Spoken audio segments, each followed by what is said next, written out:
Hey, Jared.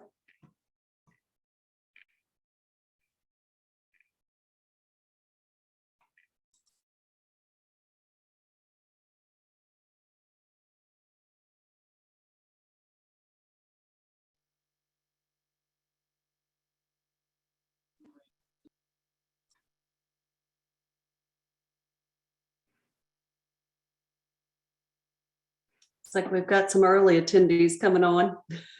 So thanks to y'all for being on time. I just didn't want to make sure. I just wanted to make sure that I wasn't late. Oh, I understand. Half the time it's checking the technology too, just to make sure that everything's functioning correctly. I know I've got to do that a lot. You're more than welcome, by the way. I'm glad to be able to make this one. Hi, Albert. Glad you can make it too. So, Hey, Charles Burton over here flexing the corner office with a view again. Good to see yeah. you, man. I forget that's back there. Yeah. Hey, it's not bad, man. Hello, everyone. Hey, Can you guys hear me? Hi, Ashaki. Yes, can hear you. So, Okay, great. It's great to see you. Tanya Wow, said good your to see name you guys. was- It's a lot of people that are early. yeah. Yeah. We had about Tanya's mentioned you 80 or 90 times, so it's good to finally see you. Right. Good to see you too. Greetings from Michigan. how's the weather over there? You're probably gonna laugh, but it's a heat wave for us for May. So Okay. it's about 75. All right.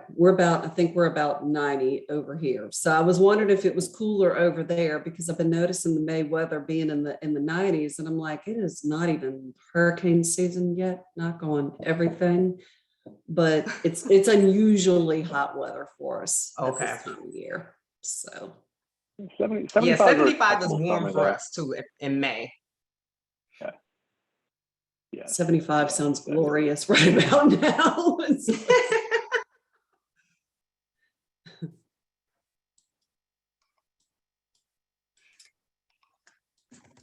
And just for the people on the phone, and this is usual, we had about 156 people sign up when I last pulled the registration. And typically what we've been seeing on these virtuals is about 60% attendance for that. So, Right. and just to let y'all all know, we're going to be doing something a little bit different this time too. Shaki's going to be helping us with doing breakout sessions to where we have the opportunity to engage with one another a little bit more. So I'm going to just ask this in the beginning, Jared, are you doing that portion or do we want to make Ashaki a co-host on it or what do you think works best? So I'm not familiar with the feature. I'm actually looking through the control bar for the feature for this meeting. I do not see it. Okay. Yeah, it has to be turned on the account at the account level. Somebody would have to activate breakout rooms. I did not, I apologize. I will take that hit because I did not realize that it had to be done at the account level and that it wasn't. I probably should have done better with researching that. No, before. it's okay. So, We have all learned to pivot in this day and age, so it is okay. absolutely. So It's okay. We are together. This time is all about connecting. And so that is the emphasis. So right. We're connected, and so that's a good thing. Well, and I just figured this too is just an opportunity to learn from one another, because I can say transparently to the people on the phone that are joining us, I've been connected with you, Ashaki, for some time, and I find that I've learned a lot from you as well, and just in our engagements and watching how you use LinkedIn to reach out to other people and connect them and get them really involved in a conversation. That's something I feel like LinkedIn is a great source for doing that, which is why I think this is going to be a great topic tonight. Absolutely.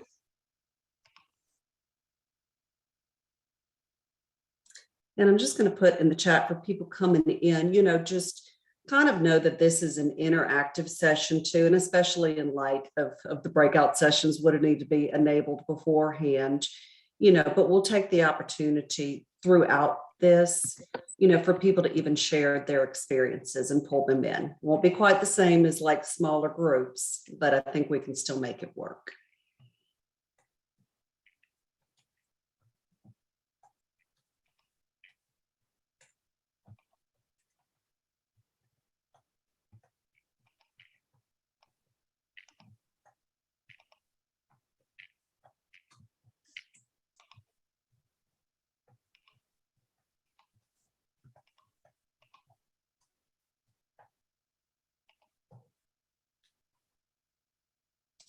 Okay, and we're up to 43. So Ashaki, I'm going to pivot to you. Do you have any good icebreaker questions that you'd like to ask the attendees who've joined thus far? Just some of the different Sure. things you envisioned. Yeah, absolutely. Thank you so much for that, Tanya.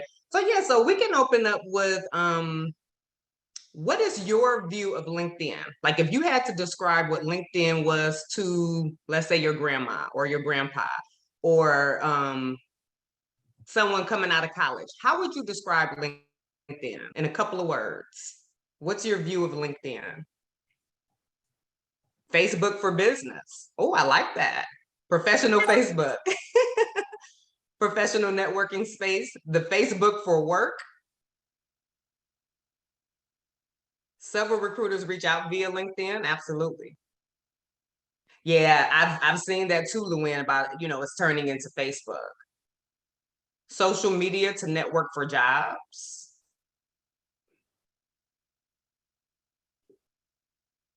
And I think our view of LinkedIn really impacts how we interact with it. And I'll share a little bit about my initial view and my view today. But I think our view of it for sure impacts it. Networking. A lot of times, what do we see on different posts? This is not a dating site. So sometimes you have to know what it's not to know what it is, right? Only used to networking. It's useful, but membership is too expensive. Okay. Well, luckily, the things that I'll share today are free. They'll take up some time, so it'll cost you time. But everything that I'll share with you all today, I've been able to navigate for free. Sell yourself in 2,500 words or more. I like that. Networking and information. Yes, I've learned a lot on LinkedIn. Not only just the LinkedIn learning, but just some of the posts that people have put out there. Some really good content. Some of it you have to sift through, but that's, with anything. It has taught me a lot about communications and engagement. Absolutely. Absolutely. It's taught me a lot about how to connect with other people. I learned a lot from subject matter experts that write articles and posts. Yeah, I've tried my hand at a few articles here and there. Articles are a bit challenging for me, but yeah, there's been some excellent articles out there. And then LinkedIn also has a newsletter feature. Some people, have newsletters that they publish every month or every 2 weeks or so. That's I've actually got a my cool last topic you just hit on, because that can actually be counted towards PDUs. So whether it's on LinkedIn writing about the subject of project management, or whether, just blogging. I mean, PMI.com has that as well. And Jared, I just saw you waving. I know you're on Medium, so you're practicing your writing as well. So all of those even activities can actually be utilized for project management credits as well. So. Yeah, that's awesome. Oh, someone said they got their last 2 positions from LinkedIn. Awesome. There you go. It's where I find clients. Absolutely. Excellent place to find clients. Share my thoughts and learn about other people's point of view. I like that, right? It's a two-way. That's what connection is all about, receiving and giving. Excellent.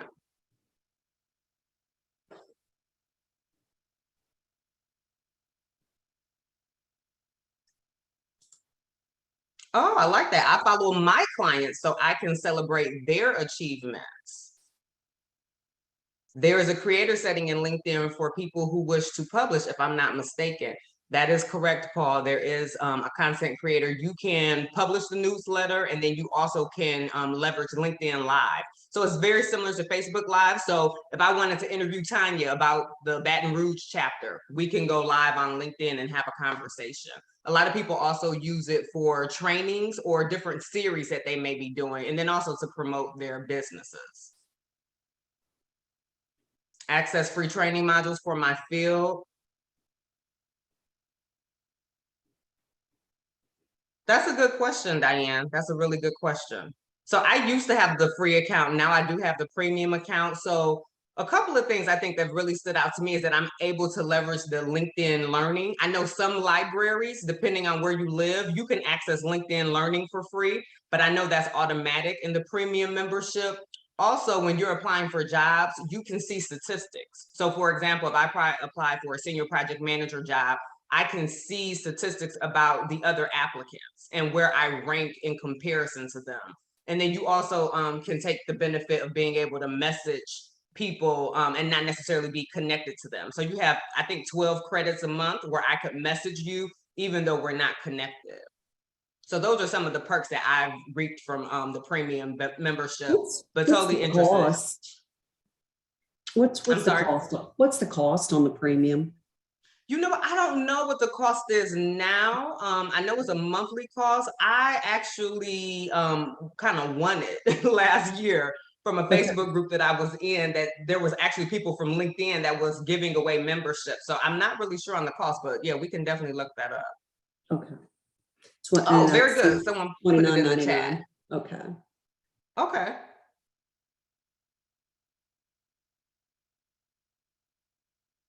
Oh, so Wayne said the last two people I hired were sourced from LinkedIn. I feel like it's becoming the foremost job posting site in the world. That's a good point, Wayne, because I've heard that some people go to LinkedIn and then they request your resume. So I would be interested to even hear if we have hiring managers or we have leaders on the phone or on the call rather. I would love to hear your perspective. If you're going to LinkedIn first and then requesting resumes, that's an interesting perspective. Oh, also vendors, sourcing vendors. Yeah. Yeah, LinkedIn is great. And I'm not sponsored by them and I'm not selling anything either. Okay, Well, I Tanya, guess we're almost at 6:40. You want to get started? we are. We can go ahead and get started. So just a brief introduction, for everybody joining the call. This is Ashaki Sorrell. We became connected through the PMI Baton Rouge group through virtue of having these virtual meetings and have been keeping up with one another. I've watched her grow as a project manager, and I've watched her transition from one project management job to another. So I've been kind of watching that journey on LinkedIn. Now, she does have the experience of also standing up several different project management offices, and she also spearheads a project management training group where she's mentoring and encouraging others. So with that, I would love to turn it over to Ashaki. Thank you so much, Tanya. Before I get started, I definitely want to extend a thank you to the Baton Rouge chapter for allowing me to be here and to be able to share with you a little bit about myself and about my LinkedIn journey. And this is interactive, like Tanya said. I definitely want to hear from you. I'm already learning from you in the chat. So there'll be a lot of questions throughout. So definitely be prepared for that because this is a time of connection, so that we can learn from one another. We can leverage LinkedIn because that's just simply a platform. That's just a tool. That's a vehicle. It's really about us as the people and what we put into it. So I definitely want to thank the Baton Rouge chapter, and I want to especially thank Tanya, the president, for allowing me to be here at this time. So I'm going to share my screen. And I know this is usually a popular question. I do want to let you know that this presentation will be made available. And then I also have two goodies that I'll share with Tanya that she can also dispense as, to the attendee list.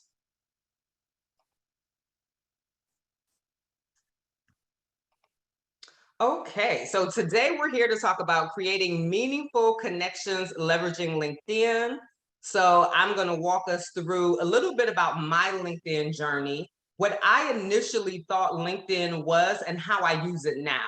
Those two mindsets and perspectives are completely different. Next, I'm going to share a little bit about some of the opportunities that I have been afforded and blessed with based strictly on LinkedIn connections. I've been blown away at the opportunities that have come my way from interacting on LinkedIn. And some of you have shared similar opportunities that you have taken part in through connections on LinkedIn as well. And so I would love to hear more about that.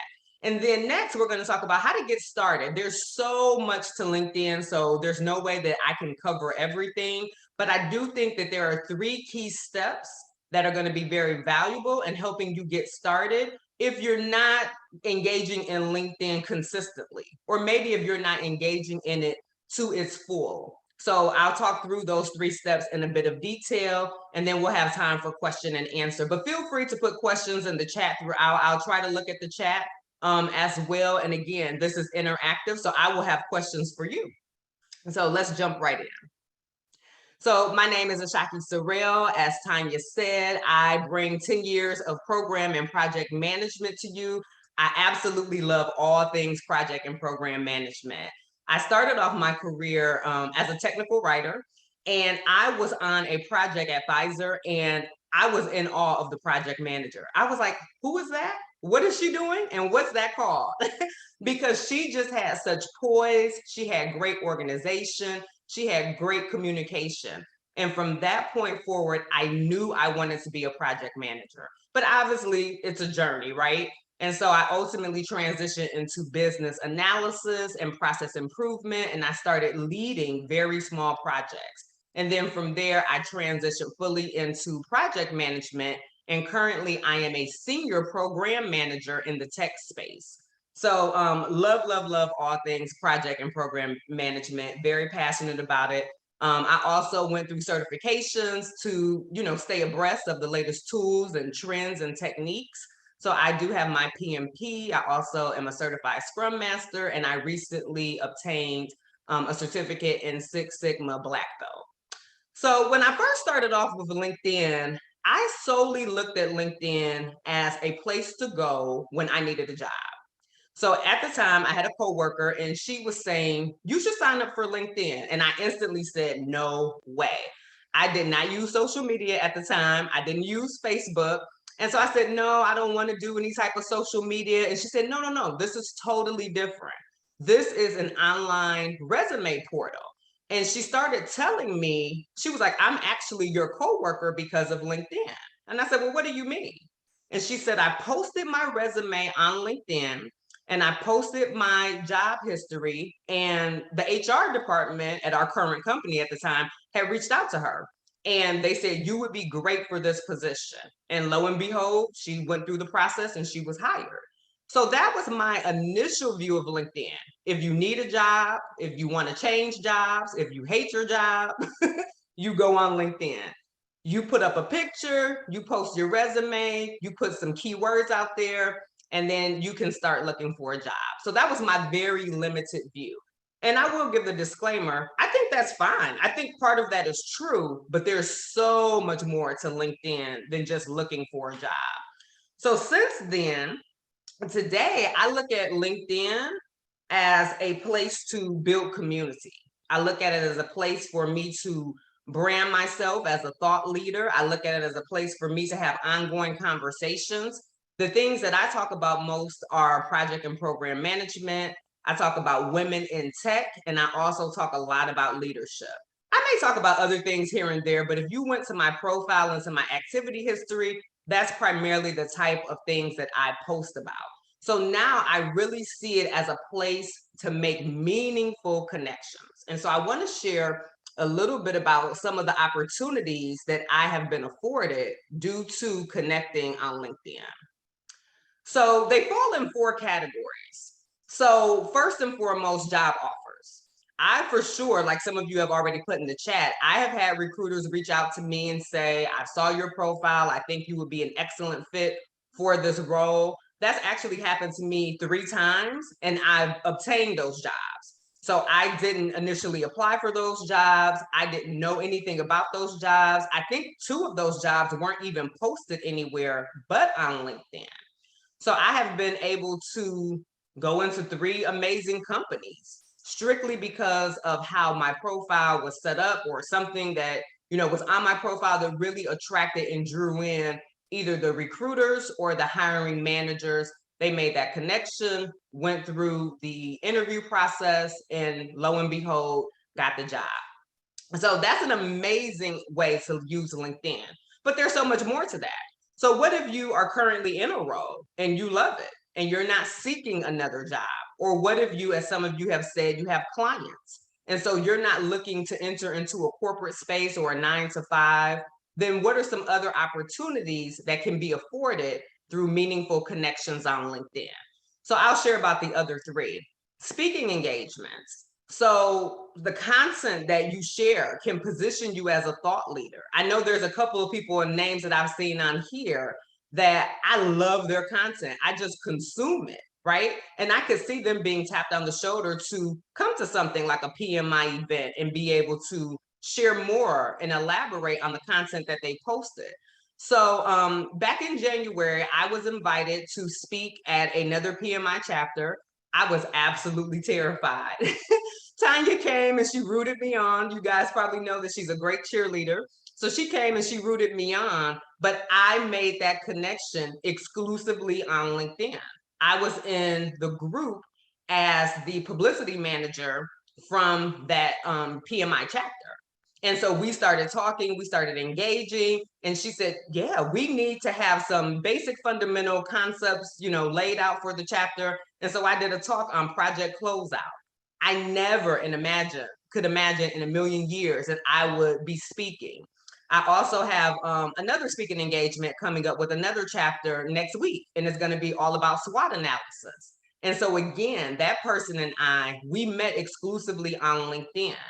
And she tapped me on the shoulder, talked about some of the things that she's seen me post, and thought that it would be a good fit for the chapter. I also love to champion people entering into the field of project management. I think it's a wonderful field. I think it's a great field that spans many industries. So there's a lot of flexibility. It could be a very lucrative field, as we all know. And so I talk a lot about how to pivot into project management. And so I actually had an organization reach out to me to do a video all about how do you become a project manager. And it was for high schoolers and middle schoolers. And they said, keep it very short. They have short attention span.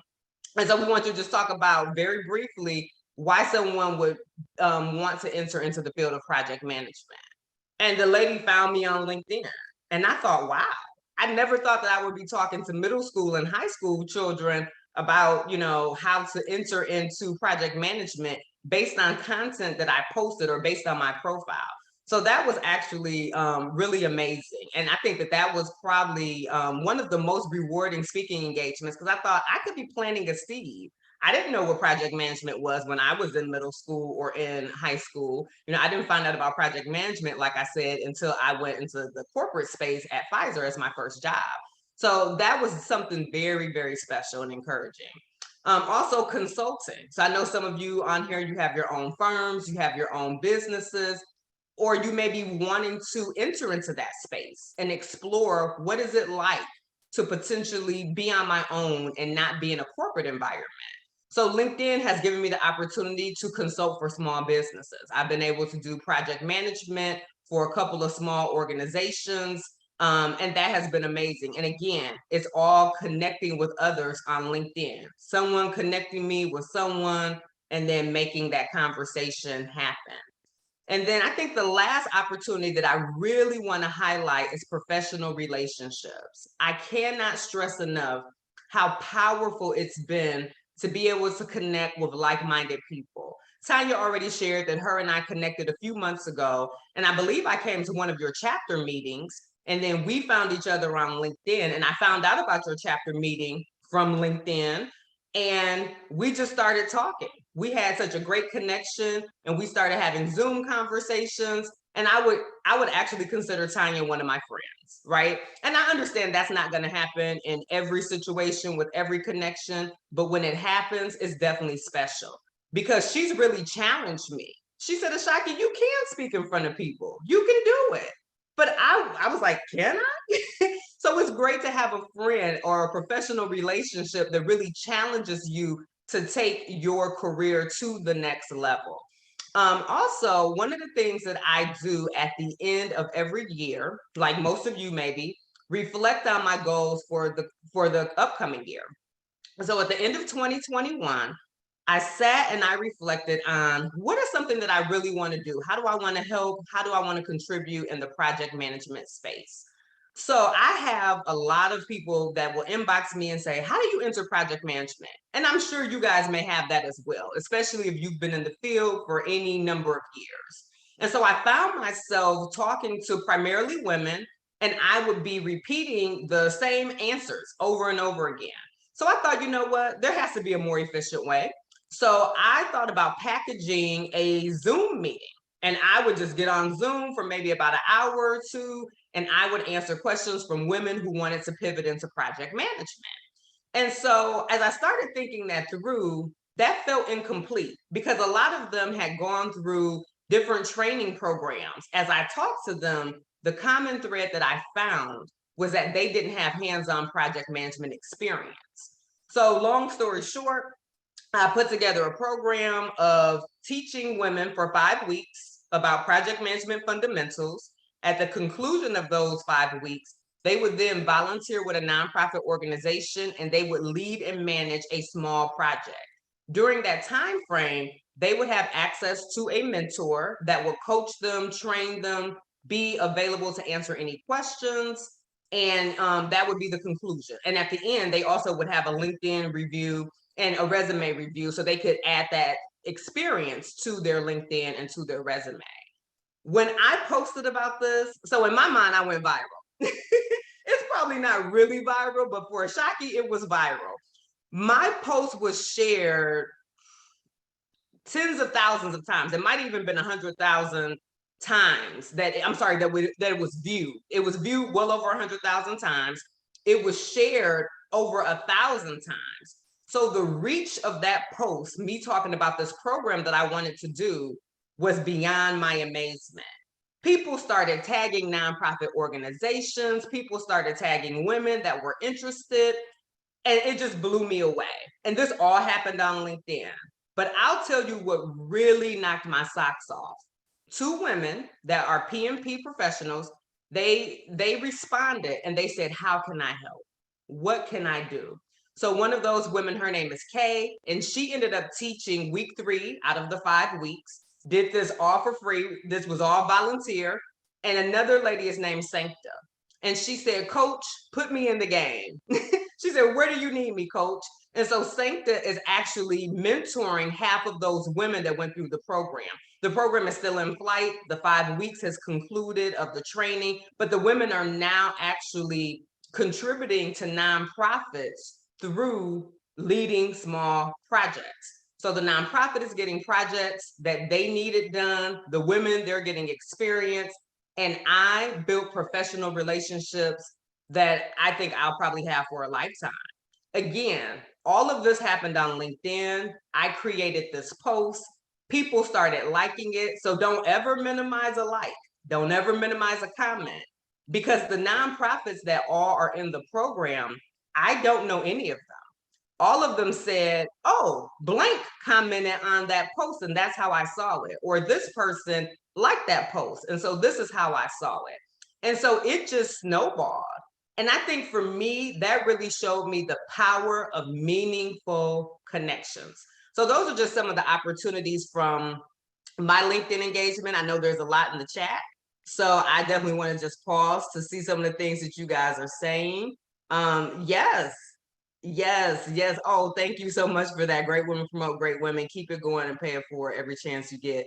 Thank you so much. Yes. Oh, my friend Crystal is here. I'm so excited to see Crystal. Crystal and I connected over LinkedIn. We have a mutual friend, and she said you two should get to know one another. And Crystal actually invited me to be featured on her podcast. Again, this is all based off of LinkedIn Meaningful Connections. So I'm so glad to see her here, as well as Raven. Yes, Raven, that is a challenge that, people want to enter the field, but they want that hands-on experience. So we definitely can talk more about that afterwards. And Jamie, yes, I will be doing another cohort in September.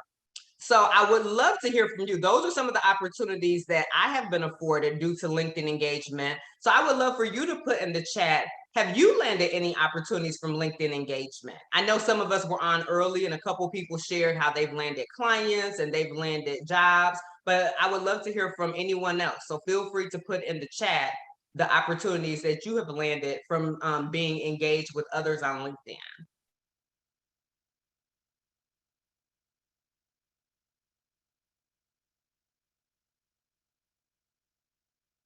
Oh, very good. Kimberly, board service, great jobs, professional friends, reconnecting with many lost coworkers. That's excellent, Molly. That is a great way to keep up with people. Speaking engagements. Oh, hey, Matt, good to see you. Clients, new relationship friends, the opportunity to mentor others. I love that. Giving back. Jamie says, my current position was through LinkedIn.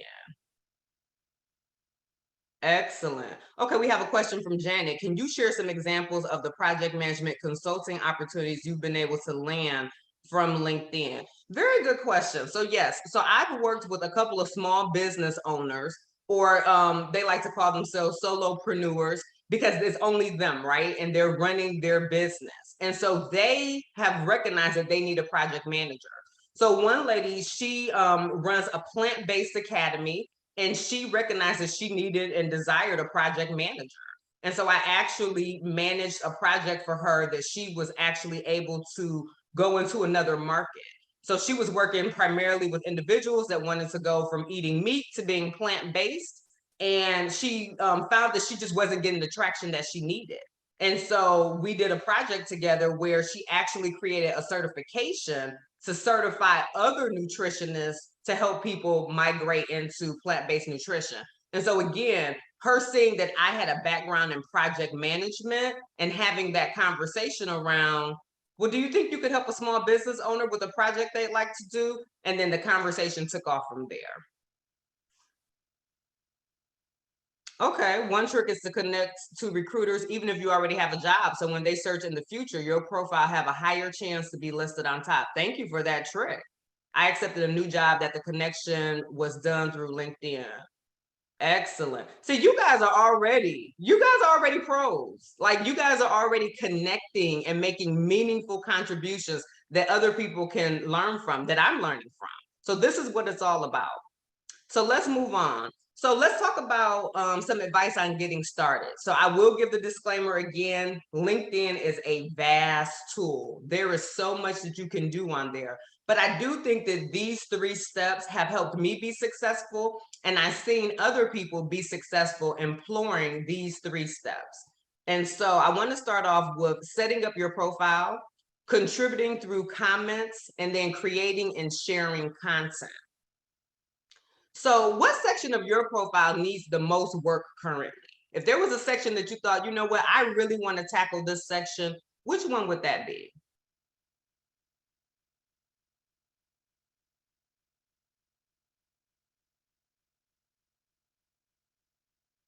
Okay, my executive summary, the about section. Okay, about me. And remember, LinkedIn is definitely a search engine. So whatever you put in there is searchable. Someone said everything. Okay, publications, very good. Okay, a lot of about posting content. So we'll talk about that. And I'll also give you guys some ideas on posting content. That'll be a takeaway that I'll leave. That'll be a leave behind that I'll make sure that Tanya has. Okay, photo is poor, endorsements, skills. I need to do better on tags. Yep, I have a suggestion for tags. Tailor it so I use the correct buzzword so I hit the right level of recruiter searches. Yes, about me, skills. Very good. Okay, very good. Okay, so let's move on and talking about setting up your profile. So setting up your profile really creates a personal brand. So one of the first things that people see is your headline. So whenever you are commenting or when you come up in a search, your headline comes up with it. It carries along with your photo. So this is a brief description giving viewers a glimpse into who you are. So as of last check, when I checked this the other day, LinkedIn allows a maximum of 220 words. So this can change, but it's around 220. So to know who you are. So I've seen a couple of examples. I've seen some people lead with I statements. I saw someone talk about how many projects they've led. I saw someone talk about how many projects that they have managed in the dollar amount. I have managed, over $1 billion worth of software implementation projects. Wow, that caught my attention, right? Some of it is job titles. I see sometimes, especially people who work at very major companies, you will see people say senior program manager at Amazon. You may also see where people say that they are an ex-Google or an ex-Amazon. So why would they do that? Remember, LinkedIn is a search engine. So maybe someone is searching for people who have worked at Amazon because of a certain product, right? Or maybe someone is searching for people who used to work at Google. So you'll see that a lot in headlines, ex-Google, ex-Amazon. I also have seen people put helping X with Y. So a lot of business owners I've seen do this, helping small businesses overcome marketing challenges, right?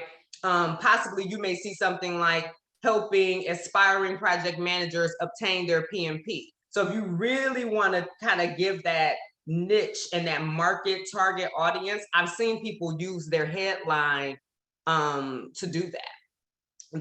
They've done that. So yeah, so the headline is definitely very important. A lot of you talked about the about section. So this section answers the question, who are you? Who is Ashaki? Like, who is Ashaki? Who is she professionally? So this is the area where you can really start getting to know someone and letting them get to know you. So this can be 3,000 words as the last time I checked. And so some examples in this section, people will share career highlights. I've seen specifically where project managers may have shared certain projects that they've worked on, right?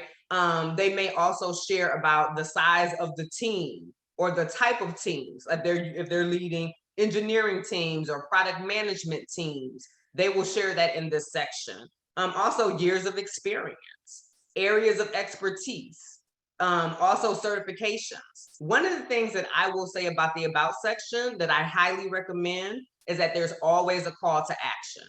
So in my about section, I say, please feel free to reach out to me via email, and I put my email address there, or connect with me here on LinkedIn. Maybe you don't want to do that. Maybe you want to put a website. If you have a portfolio, that would be a great place to put your portfolio link. So that way there's a call to action. For more information, view my portfolio, and you can point out to your portfolio. But there should be some type of call to action. I've seen where people who are willing to mentor others, they may put that there. They may say, I'm available to serve on your board. There's some type of way to let people know I'm willing to connect with you. I want to get to know you more, and this is how you get to know me more. And if you want to get to know me even better, then this is how you can reach me. So it should always be some form of call to action. So the experience section, this is really your body of work. So again, like I told you, I initially thought this was just my resume. Oh, I'll just put, all my jobs here, everywhere I've worked, and I'll just copy and paste my resume. It'll just be a copy and paste. And you'll sometimes see that. And sometimes you'll see kind of like the funky bullets on people's experience section because they've done a copy and paste, because LinkedIn doesn't, play nice when it comes to formatting. You have to be very specific with your formatting. But it's a little bit more than just your resume, I find, because remember, LinkedIn is searchable. So one of the things that I do in my experience is I actually enter a line that says key skills. So I talk about the key skills that I have obtained from that position. Even though my title may have been project manager or program manager, I've obtained strategic planning skills. So that way, if someone searches on strategic planning, I can potentially come up in their search results. So you want to make sure that you are adding anything that you've done that would really bolster your credibility as a professional. You want to talk about volunteer work. That's totally acceptable. I know in my experience section, because there is a volunteering section on LinkedIn, I serve on 2 boards. So what I did when I was looking for the role that I'm in now, I really wanted to position myself as a leader. And so I'm in a senior position now. And so I made sure that I had my board experience in the experience section. And so that was my title, board of directors. And then I talked about the organizations and what I've contributed. One of the things that LinkedIn has done recently is for every experience, you can link out to media. So you can link out to a website, you can link out to documents. So that's very helpful too, if you want to just tell a little bit more about your story. So that's the first thing I think you want to do, is you want to set up your profile, because if someone wants to have a meaningful connection with you, they have to know who you are to be able to connect, right? And so the next way that you can really begin to build those meaningful connections and leverage LinkedIn in its fullness is contributing through comments. This is how you can gain exposure. I think this is also a very safe way to put your toe in the water. If you're not really ready to dive in and take a swim, you can just put your toe in the water and you can just comment on your connections. So this is very valuable when you have a large network, when you have a network that creates conversations. I saw Matt on here. I know Matt does an excellent job of posting things around leadership, and he usually will have a question at the end, you know, that will engage the audience. I know Crystal has done that. Crystal, PMP trainer, she will have a question at the end that will pull in the audience. I've seen Tanya, I've seen many of you guys do that. So if you're not quite ready to start creating content, the comments is your friend. I'll tell you a little story. I don't even remember what I commented on.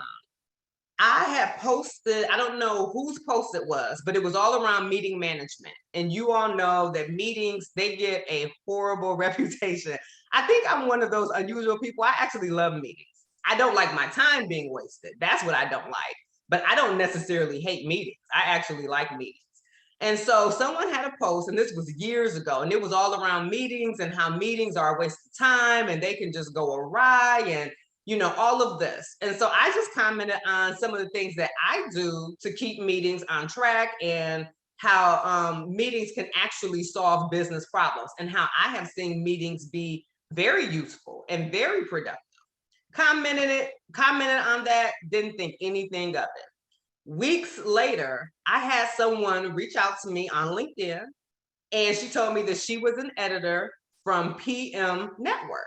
So I'm sure some of you are familiar with PM Network. Now it's exclusively digital, but back in the day, it used to be hard copy and digital.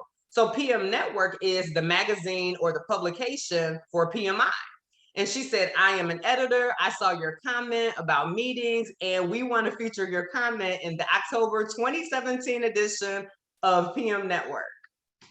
Oh my goodness, I thought I was a celebrity. I was like, are you kidding me? Mind you, this was not my post. This was not an article. I commented on someone's post. So I just say that to say, you never know who's watching, you never know who's looking, but the comments are always safe, right? I think that's a safer place for you to be able to start building the content creation.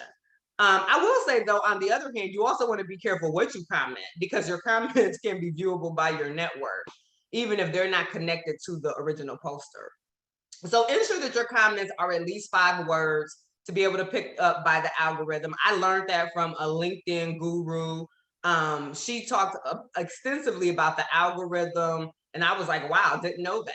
So you know how a lot of times people, they'll post that they have a new job. So you can post, you know, and comment congratulations, but it's probably more meaningful and beneficial to say, congratulations, Tanya, on your new role with blank organization. I know that you're going to do great things, right? Or I'm excited to hear in months to come how you're going to contribute to Fastly. Oh, wow. What does Fastly do? That sounds like a very interesting company. I've never heard of them. Congratulations on your new position.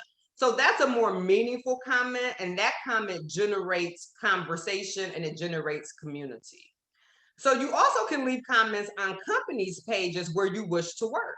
So remember, most of these companies, they have social media staff that monitor their LinkedIn pages, right?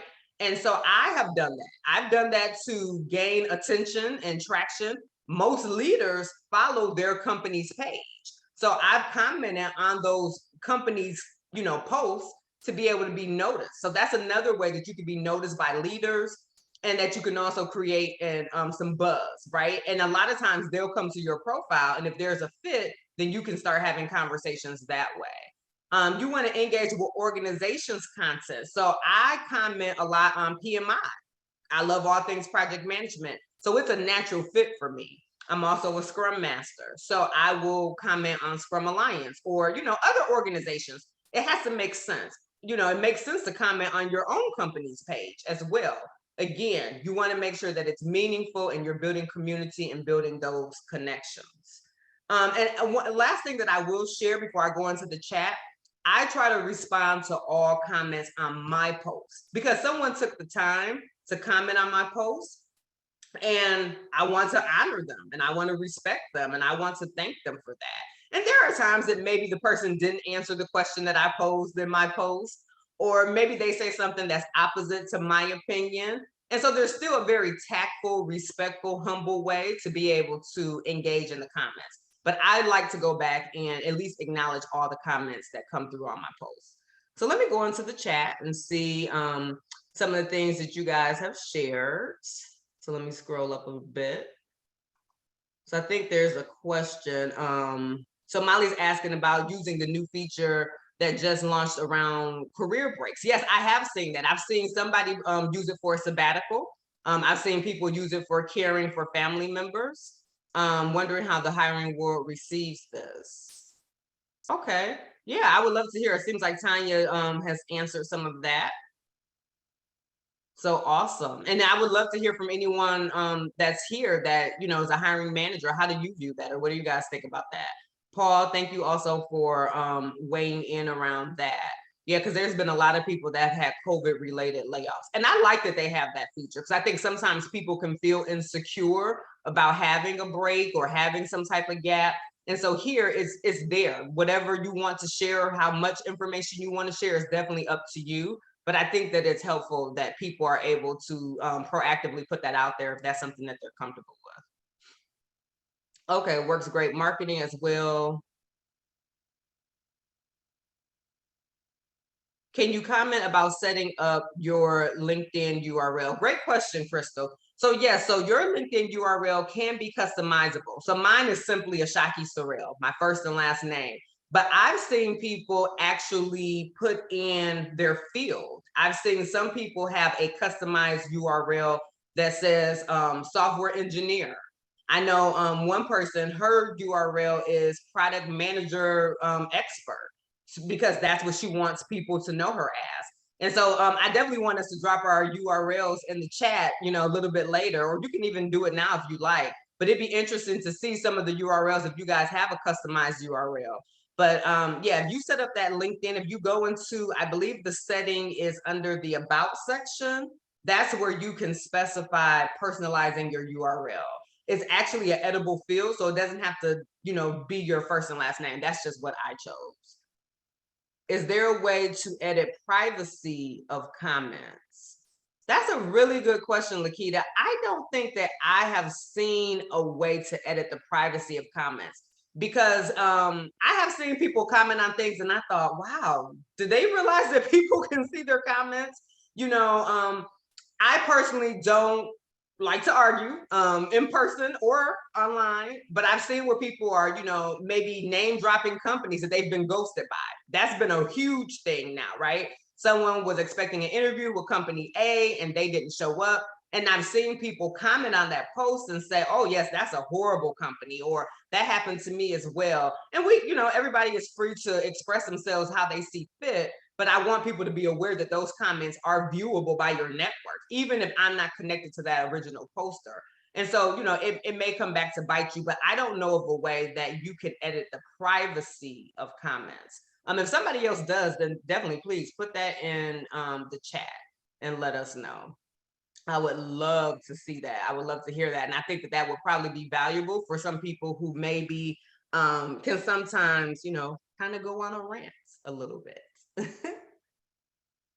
So, do you struggle with ideas for what type of content to post on LinkedIn? Do you want to post content on LinkedIn, but maybe you're struggling with, I really don't know what to post? I'd love to hear that in the chat. Or if you're not struggling with posting content on LinkedIn, what type of content do you normally post about? Like I said, I post a lot about project program management. I post about women in tech, and I post a lot about leadership. So I see some comments coming in. Okay, my rules are no negativity, no politics, and no religion. Okay, so you have your guardrails, you have your boundaries, and that's good. So you know, okay, I'm not going to engage and go there in these subjects or these areas. Wait 5 minutes before pushing the send key. That is an excellent idea. Oh, so wait a minute. It looks like Tanya has a personalized URL. Okay, awesome. PNP project personality. Lakita says she posts about her journey and what I'm open to. I think that's very powerful because people love to hear stories. That's what I'm seeing more on LinkedIn. I don't know if you guys have seen that shift, but when I first got on LinkedIn many years ago, I didn't see stories. I saw jobs. I'm hiring for. This is the open position in my organization. That's what I saw. Now I'm seeing people really open up about their fears. I'm seeing people open up about trying to pivot into different industries, their frustrations. People open up about their families. I'm seeing people be more vulnerable about who they are. Okay. UC says, I repost mostly things I find interesting. I also don't repost anything that can be seen as controversial. I'm not comfortable with personal stories yet. I'm with you there. So I don't get super personal. So I will share one example that I did. But again, I tied it into leadership and project and program management. So my mom, she turned 78 in February. And so I posted, today is my mom's 78th birthday. Here are the things that my mom taught me growing up that impacted me to be a project manager, right? So one of the things that we did every summer, my mom would have us read from the dictionary. I had to read 5 words a day. I had to know the part of speech. I had to know how to spell it, and I had to use those 5 words in a sentence. And so I attribute that discipline that my mom instilled in me into being able to have pretty solid communication skills, right? Pretty solid writing skills. So that's probably as personal as I got. And what I did was I put at the end of the post, I said, share some of the things that you've learned from your mom or from your dad that helps you today in your career. I didn't expect to get the number of comments that I received. I got hundreds of comments on that post. And people were telling all types of stories about things that they learned from their mom, things that they learned from their dad. Some of them even tagged their parents. My parents are definitely not on LinkedIn. They're out of the workforce. But I thought that that was really cool. So that's probably as personal as I have gotten on LinkedIn. And I tried to tie it in so that other people could benefit from it and be able to engage. Is there a formula to posting content on LinkedIn? I think the formula is consistency. So LinkedIn loves for you to engage. The more you give, the more it will share your posts. So I am connected to about 5,000 individuals. Do I see 5,000 people, post every day? No, not at all. But I engage a lot with Tanya's posts. I like a lot of her posts. I comment on a lot of her posts. She comments on my post a lot. So I see a lot of her content. Matt and I recently connected. I've seen a lot of his content. I think I've maybe shared some of his content. So I see a lot of Matt's content. So I think the formula is the more you give, the more you get. And so there has to be this reciprocity that LinkedIn algorithm responds to. And then I also think posting consistently. You don't have to post every day, but I think if you posted something today and then post again for a couple of months, then your content may not be viewable to everyone. Whereas if someone is posting, consistently, whether it's once a week or every, other week, their content probably will come up in the algorithm for their connection request more often than someone who's not. So that's the only formula that I have seen. And Tanya says it feels awkward to do at times, even though I have been doing this consistently. I think it brings us together more. Yes, yeah. I think that it can create connections. But again, I think you do also have to be comfortable, but it can be that awkward step. And so one of the things that I'm leaving behind with Tanya are 20 content ideas. So hopefully something out of those 20 may spark you to create a post. So they're prompts and it's a mixed bag. And I'll talk a little bit about the different types of content that's on LinkedIn. I use Blind to ask questions. I heard it's more private. This is separate than LinkedIn. Yes, Blind is anonymous. Matt posts on leadership, mindfulness, making changes in my story. So if you're interested in those type of things, then Matt would be a great person to follow, right? So Kevin says, I spend a lot of time enjoying all that New Orleans has to offer. So I post local businesses, musicians, restaurants that engages my local community. That reciprocity, right? So that's actually amazing. That's really good. And so people are able to learn about New Orleans by following Kevin, and they're being exposed to maybe businesses they didn't know about. So if I wanted to move there, he might be a great person for me to follow, right? So I can learn about the local community. Excellent. So when I comment on posts, I will sometimes see an offer to start a discussion based on the post. Is this generally how reposting is done? Reposting is usually when you're using the share feature. So let's say Matt posts about mindfulness and he talks about 5 steps that you can take.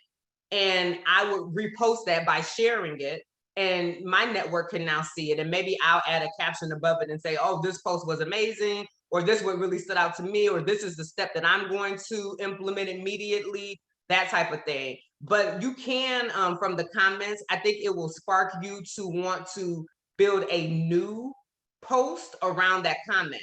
I think what LinkedIn is saying is your comment may actually warrant creating a separate individual post to start yet another conversation.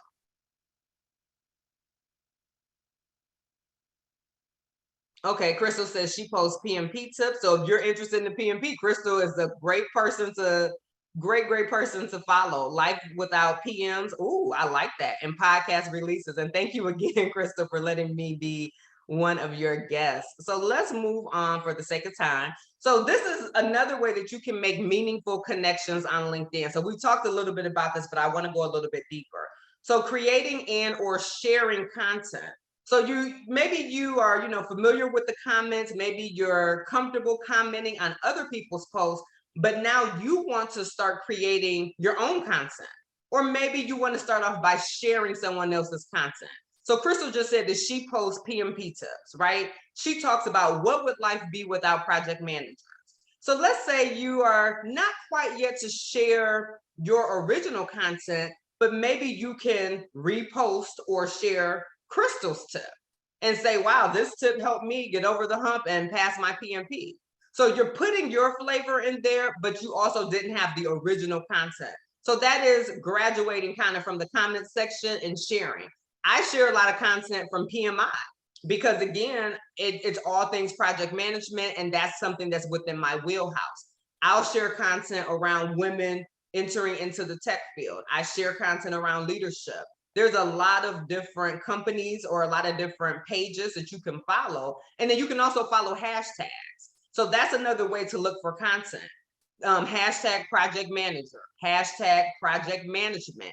Those hashtags are searchable. So if you put that in the search field, it will bring back content that has those hashtags. So if you're comfortable talking about project management, if you're comfortable talking about leadership, if you're comfortable talking about PMP certification, search on those hashtags and start sharing that content, and then putting a caption at the top, adding in your own opinion or your own thoughts. So that's something that you can do.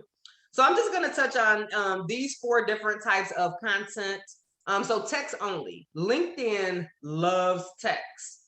It loves text. It's not like Instagram where it's a lot of pictures, or TikTok where there's videos. You can do that on LinkedIn, but LinkedIn prefers text. That's what the algorithm looks for mainly, are text. So these posts can contain a maximum of 3,000 words. That's recently been expanded. So if you have a blog that's outside of LinkedIn, you can actually, depending on the length of your blog, make that a text post on LinkedIn and then maybe send people to your blog. I know that there's, debate around if LinkedIn will show your content if you're sending your viewers or your readers off of the platform, that it likes more native content. And that makes sense, right? So if it's very long, then you might want to do an article. And we talked a little bit about articles early on. But you always want to share a hook to gain the reader's attention. You want to be able to provide value. That is what's key. You want to call the reader to engage by joining the conversation with a comment. So like the example that I gave, I talked about my mom's 78th birthday, and I asked other people to share what did they learn from their parents that is impactful and helpful to them today in whatever field they were in. So this just wasn't limited to project managers, because I have over 5,000 connections. So I'm not connected only to project managers. So I didn't want to just be self-centered and talk about just my mom. I wanted to also pull other people in and hear oh, well, what did you learn from your parents? And I learned so much that people learn from their parents. I thought, wow, that's amazing. You know, it made me feel closer and connected to them. Documents is another item that you can post on LinkedIn. So LinkedIn will allow you to upload a PowerPoint, a PDF, or a doc file. So when I did my very first speaking engagement, what I did was I uploaded the PowerPoint. And so I talked about that, you know, that I was able to speak and I uploaded the PowerPoint. So even though people that weren't there, I was able to upload that. And so people felt like they were connected to the content. Documents, some of my documents have gotten a lot of views, but you know, some of them haven't. So for me, I'm not in it for the views or necessarily just for the comments. I'm in it for the connection. I want to provide content and I want to be able to provide value and I want to be able to receive value. Images and videos, that's pretty straightforward, but they should accompany text on the post unless the image is very self-explanatory and the image contains text.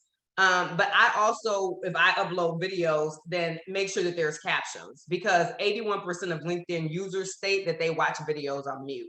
I don't know how relevant that still is now that we're, a lot of us are, you know, working remote, but most people, they say watch them on mute. So captions are always, I think, helpful anyway, just to be mindful of those who may be hearing impaired. And then lastly, the content that I want to talk about were polls. So it seems like polls should probably be used sparingly, maybe not daily, but it depends. If your network loves polls and that's a thing that they're really into, then by all means, then that's something that you can do. But they should always have an option for others. So I posted a poll around people working from home and how leadership in some companies want cameras on exclusively 100% of the time. And so I had come up with that question based on a Facebook group that I was in. So a young lady shared how she just started a new position, is completely remote, and there is a rule at her company, which she didn't disclose, which was awesome, that your camera must be on at all times.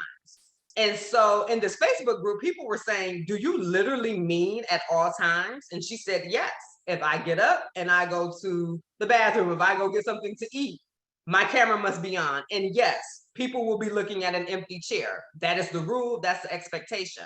So it was fascinating to see people talk about it. So I thought, I'm gonna ask my LinkedIn network, what do they think? And so I put the question out there. When you're working completely remote, should your camera be on at all times? And I gave the disclaimer, literally at all times, even if your chair is empty because you've stepped away for whatever reason. And so I gave a couple of options. Yes, it should be on. Absolutely not. It depends, and then other, because I wanted to accommodate for someone who had an answer that was different from the three that I listed. Well, you could imagine that poll kind of blew up, and there was a lot of very really good discussion around it. And so the polls usually run anywhere from 2 weeks, or I'm sorry, actually 1 day to 2 weeks. I think the default is 2 weeks, or it might be 1 week. So I usually let it run for 1 week so that way the algorithm can pick it up and, you know, many people can see it. So I have found that polls have been useful. It's also been helpful maybe if you're brainstorming a situation. You know, one of the polls that I have posted was around when you're dealing with a stakeholder that's unresponsive. If you've reached out to them and they haven't responded to you, what are some of the things that you do next? Do you find another means to reach out to them? Do you escalate it to someone? Like, what do you do? And so people really gave a lot of really great answers and some of the things that I didn't think about. So polls can be helpful for gathering solutions and information. What company was that? I don't know. She did not share. So Tanya said, I do a lot of research on hashtags to see the number of followers and gain exposure. There were a hot trend in 2021, but I think they're definitely still useful for providing information and preferences. Yes, I think that is, that's great. And one of the things that somebody said that I thought was very interesting, you might want to use a mixture of hashtags. Some hashtags that have a lot of followers and some hashtags that have fewer followers. And the rationale around that mixture being, if it's fewer followers, it's easier for your content to rise to the top of the results. So if I'm using the hashtag project management, there's probably, I don't know, maybe 1 million followers. I'm not sure, right? But there's probably a lot of followers on project management. Program management, there's not as nearly as many followers. Or if I do a hashtag portfolio project management, there's even fewer followers. So if I use some of those lesser known hashtags, it actually increases your content to be seen because you're not competing with other people that have used that hashtag. So yes, that's a tip that I learned. So I want us to talk about this a little bit in the chat. So I want you to discuss how you got started in project management or what attracts you to pivot into project management. So I give you a few minutes or two to be able to gather your thoughts and just give us a couple sentences to discuss how you got started in project management or what attracts you to pivot into project management. And if you're not in project or program management at all, then what really drew you into the area or the field that you're in today? What were some of those deciding factors?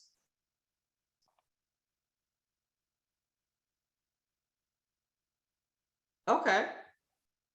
I see a couple accidentally project managers, someone motivated you to study for the field while you were in disaster recovery. Employer wanted everyone to have the PMP. That's interesting.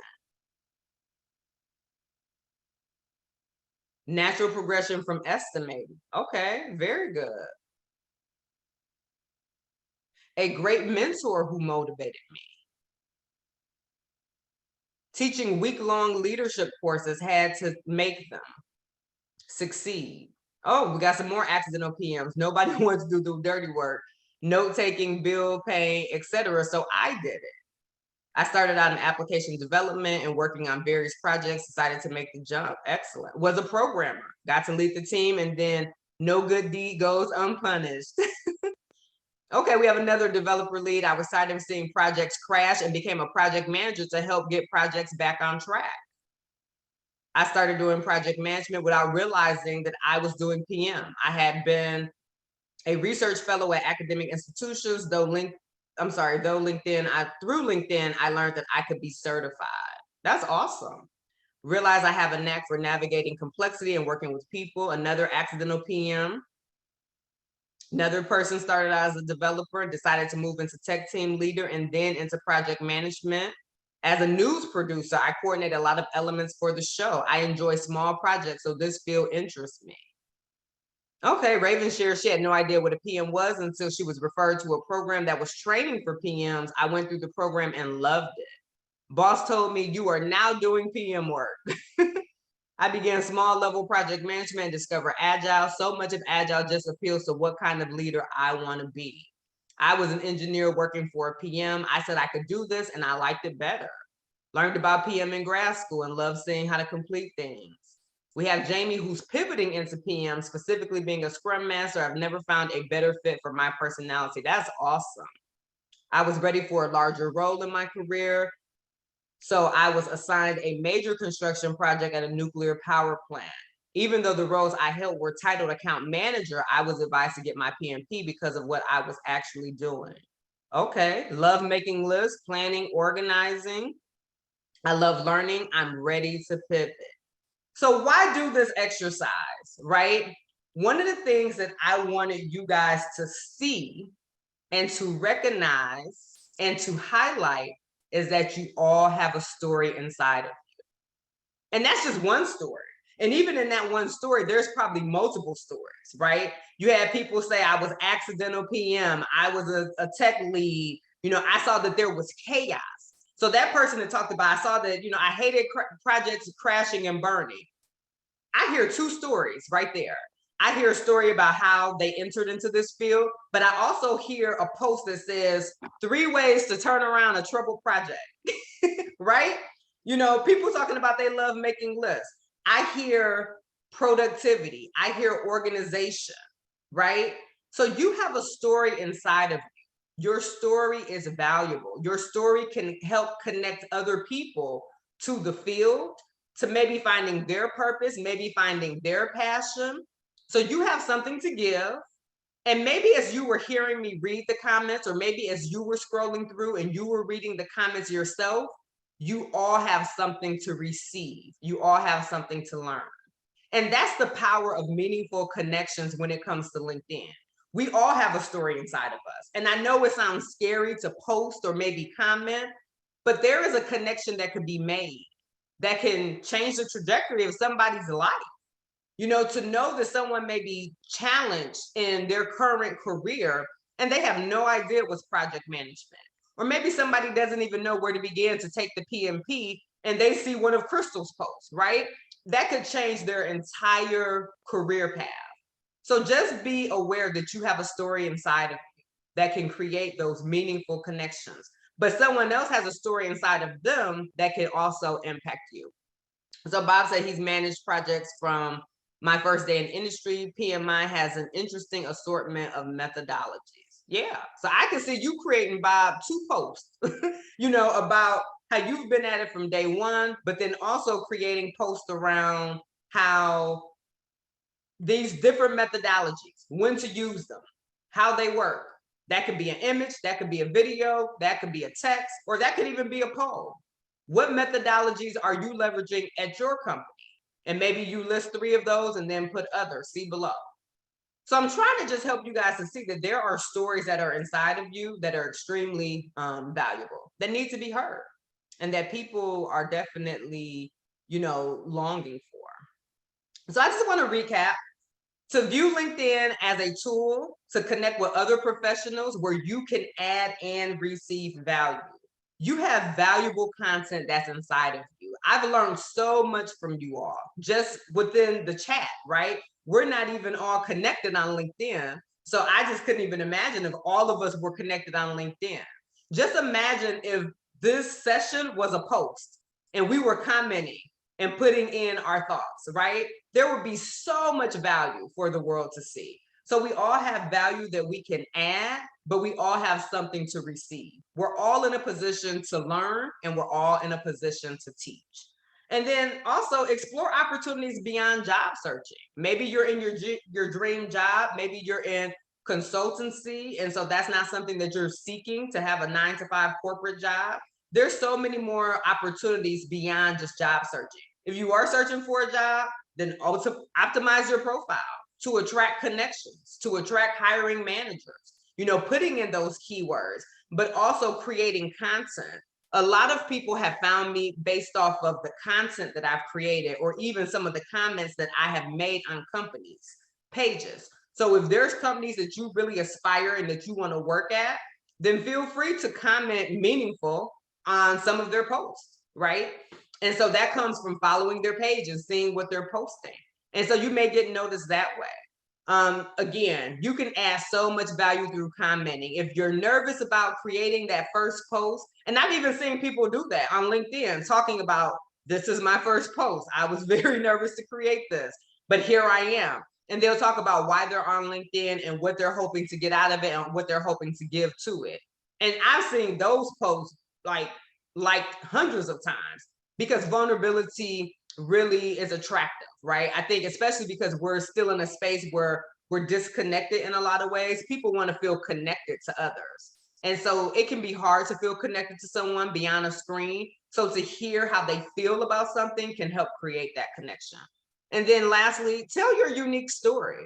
You are wonderfully and fearfully made. So you have a unique story that's inside of you that the world needs to hear to make a connection.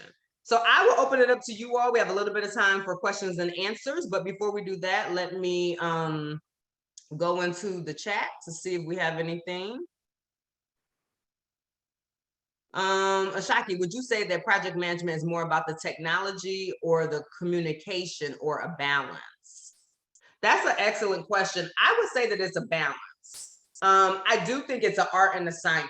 So you do need to know how to put a schedule together, right? You do need to know how to craft meeting agendas, and, you know, what's a critical path. And so, you know, there's a technical side to it, right?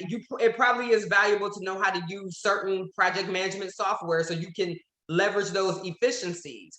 But if I know how to do all of that and I don't care about my team, I don't know how to communicate with them, I don't know how to encourage or inspire them, I'm not going to go far. right? So I do think that it is a balance between the two. And that actually is a great post, Tanya. That's something that somebody could put on LinkedIn and open up that conversation and say what their thoughts are, right? And then open it up to the LinkedIn community and start asking people what they think. So that's a good question. Does the amount of connections you have benefit you in any way? That's a really good question. I'm glad you asked that, because I've seen a lot of people recently post these announcements.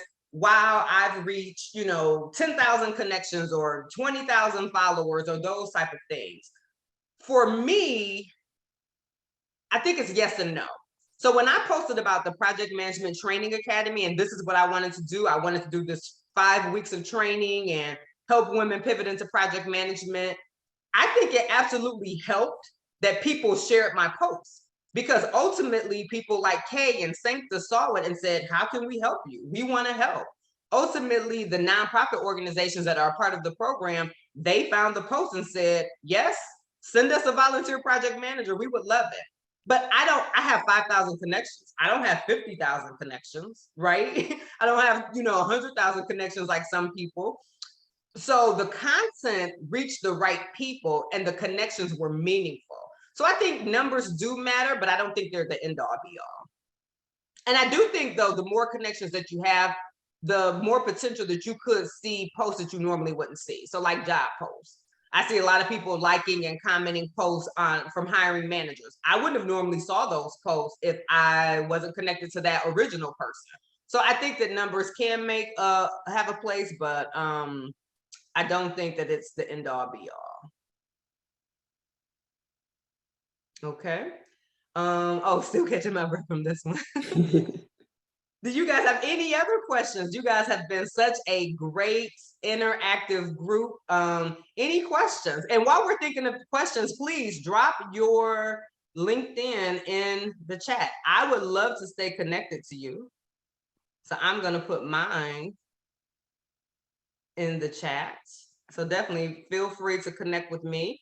And also too, if you want to just even share a little bit about maybe what you do or what you post about, that could be helpful. If you don't have a vanity URL, that may be helpful, so people can say, oh, wow, I want to reach out to Joanne.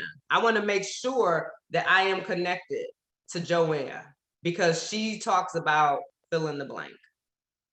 Maybe if you're seeking an opportunity, put that in the chat, and then also put your LinkedIn. You never know who knows someone. So that may be an opportunity too, to also connect with others. And you just never know where you may be able to help change the trajectory of someone's entire career and their life and their family. Oh, thank you so much for those kind words, Candace. Thank you. I appreciate that. So I don't know if there's any other questions. I'm definitely willing to stay on and take any additional questions. Again, you guys have been a magnificent audience. It has been such a blessing and such an honor to be able to connect with you all over Zoom. And I hope that we can stay connected via LinkedIn. Please, I'll put my URL in there. So please feel free to connect with me. And also, like I said, this presentation will be made available. I also have 2 other items. One is a LinkedIn profile checklist. By no means is all exhaustive, but I think if you go through that and you make some of the adjustments on your profile, that may help lead you to more meaningful connections. And then the second item is 20 different prompts for content creation. So hopefully something on those, on that page will be able to spark an idea. I will say this, this is a challenge that I do have for you. So I go to a lot of Zooms. I've been Zooming the last 2 years, like I'm sure a lot of you, and I can take in a lot of information. So one of the things I've challenged myself is to have just one takeaway, that there's one thing that I'm going to apply. There's one thing that I'm going to make sure that I do, that I implement. So I have this equation: information plus application plus motivation equals transformation. If I get the information and I don't apply it, and I'm not motivated to apply it, there's not going to be any transformation. But if I get the information and I actually apply it and I'm motivated, then guess what? Transformation will follow. So just think about one key takeaway from tonight. I know a lot of information was shared. You guys shared a lot of great content as well in the chat.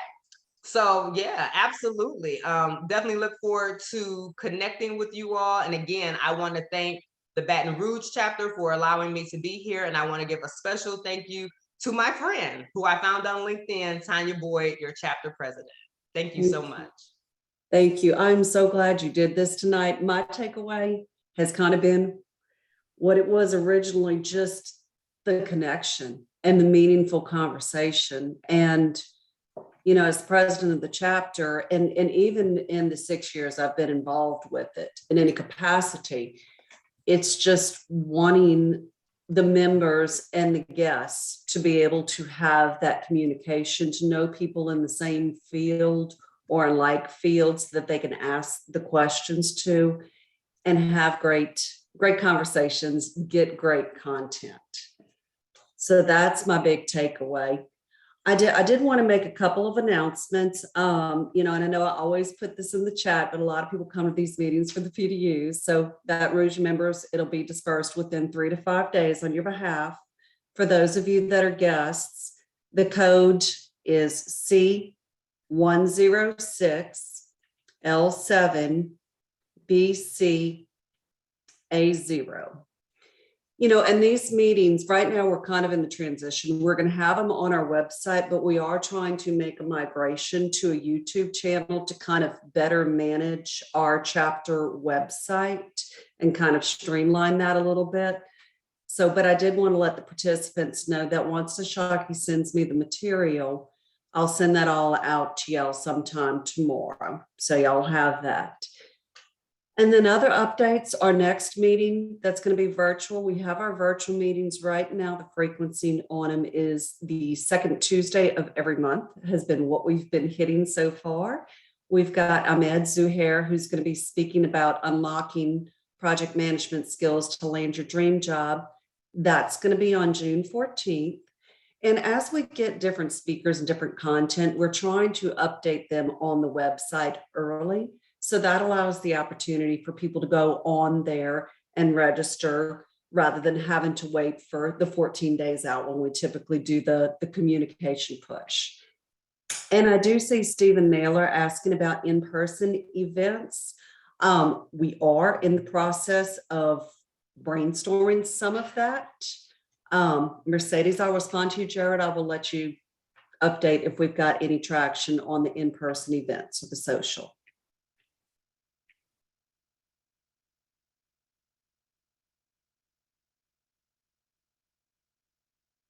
Sorry for the, not for me, you cut out there. Okay, I was just asking if there's been any, we were looking at the possibility of a social in Baton Rouge in June, if there's been anything on that. Yeah, we're still looking at it. We're considering, there's a couple of places that we're looking at potentially doing something, right? We're looking for a lower cost event, something that we can, you know, that makes a little bit more sense, you know, just as a social kind of opportunity. So yeah, we got a couple places in mind, and stay tuned. Right.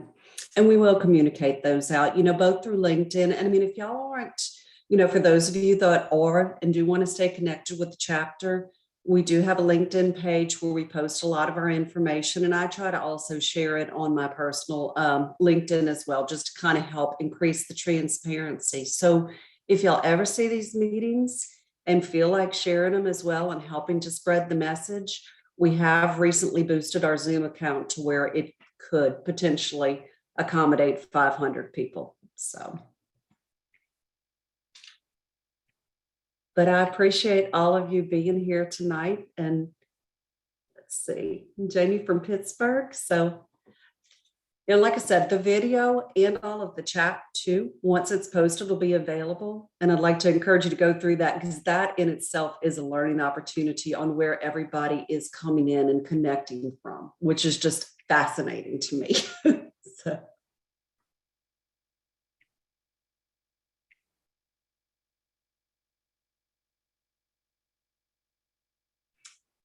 Well, thank y'all so much. We appreciate you being here tonight, and huge thank you again to Ashaki. So you're great. I'm looking forward to everyone. staying connected. You guys were great. Thank you. Look forward to connecting. Much appreciate it.